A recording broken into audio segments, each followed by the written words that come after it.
Selamat pagi Bu Nisita dan teman-teman. Saya perwakilan dari kelompok 2 yang beranggotakan Calvin Marsendo dengan NIM 192111478, Widarni Indrastiani dengan NIM 192111453, Christine Devi Kurniasari dengan NIM 192111454, Elizabeth Dwi Prastianingsi dengan NIM 192114060, Erika Kurnia Putri Hanatri dengan NIM 192114083.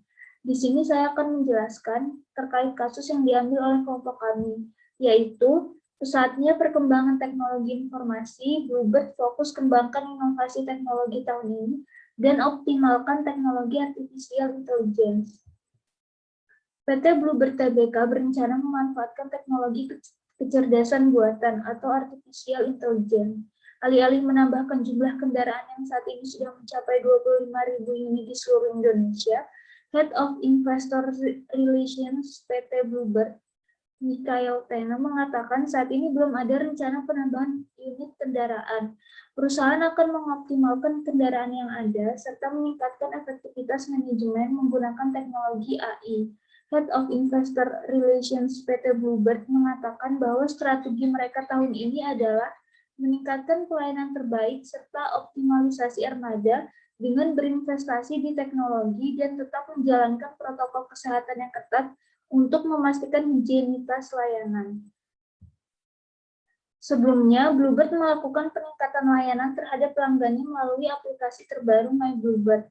Wakil Direktur Utama PT Bluebird, Adrianto Joko Sutono, mengatakan aplikasi My Bluebird memiliki fitur terbaru yaitu All-in-One Access yang berisi informasi lengkap mengenai jenis layanan yang memudahkan pengguna. Hal tersebut merupakan salah satu inovasi perusahaan sebagai salah satu penyedia layanan transportasi di Indonesia. Dalam versi My Bluebird sebelumnya, pengguna harus terlebih dahulu memilih jenis layanan yang diinginkan, baru mendapatkan estimasi jarak dan harga dari layanan yang dipilih.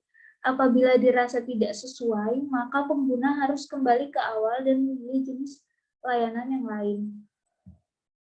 Kelebihannya yang pertama, teknologi artificial intelligence ini dapat memudahkan pekerjaan, terutama bagian internal perusahaan dalam memonitoring atau menjalankan kegiatan terkait operasional perusahaan Bluebird itu sendiri. Yang kedua, teknologi artificial intelligence ini juga lebih efektif dan efisien, karena pada akhirnya di masa depan diprediksi semua perusahaan akan menggunakan teknologi yang canggih untuk menjalankan fungsi layanan pelanggan, sehingga meminimalkan biaya. Misalnya, bisa menggunakan teknologi atau mesin canggih untuk menggantikan manusia, dan waktu yang digunakan lebih cepat tentunya. Yang ketiga, teknologi artificial intelligence untuk mengoptimalkan sebaran armadanya. Misalnya pelanggan atau customer ingin melihat atau memesan pengemudi atau taksi yang ada di sekitar, maka sistem aplikasi My Bluebird akan langsung menampilkan map sebaran taksi yang ada di sekitar daerah tersebut. Yang keempat, teknologi artificial intelligence juga bisa digunakan dalam urusan keamanan penumpang maupun driver. Misalnya, saat sedang perjalanan, maka pada tampilan maps akan bergerak sesuai pergerakan taksi. Dan ketika sudah sampai di tempat tujuan atau pemberhentian, maka sistem akan mendeteksi dan mengirimkan notifikasi ke penumpang dan keduanya bahwa sudah sampai. Selanjutnya, kelemahannya ada 3. Yang pertama, memperkecil lapangan pekerjaan. Ini akan terjadi karena apabila semua pekerjaan operasional perusahaan diubah dan diganti dengan teknologi AI ini, maka ini juga membuat lapangan pekerjaan bagi manusia semakin kecil dan sempit. Yang kedua, biaya yang tinggi. Untuk membuat teknologi atau menggunakan sistem AI ini pasti perlu digunakan biaya yang tinggi, karena adanya kompleksitas mesin yang mendukung dan spesifik, maka dibutuhkan sumber daya yang banyak dan waktu yang cukup lama untuk pembuatan teknologi ini.